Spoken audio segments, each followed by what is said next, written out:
माझा जरा बी देवावर विश्वास नाही. का?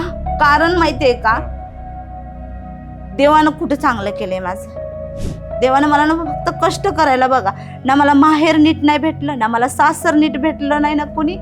मला खरं सांगते, आत्ता जस्ट तुम्ही माहित नाही का, एवढं सगळं जरी झालं, आत्ता एवढा त्रास कधी होतो, कधी कधी अक्षरशः ना माझ्या मुलांना जेवण नाही, कधी कधी म्हणजे पैसा पाणी जर मला नाही, तर गाडी जर नाही, जर माझी नीट जर चालली ना, कधी कधी गाडीचं काम निघतं, कधी काय प्रॉब्लेम येतो ना, तर ना माझ्या घरात का नाही कधी कधी रेशनिंग सुद्धा नसतं. खरं सांगते, माझी मुलं भात खाऊन झोपतात, माझी मुलं. का तर मला ॲडजस्टच होत नाही कधी कधी.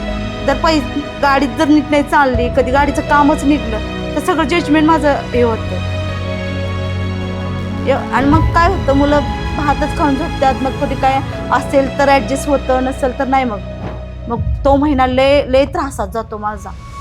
आणि मला गाडीचा हप्ता भरणं गरजेचं, का तर बाबा गाडी जाईल. आपण एवढी हिमतीने घेतली तर गाडी घालवायची नाही मला.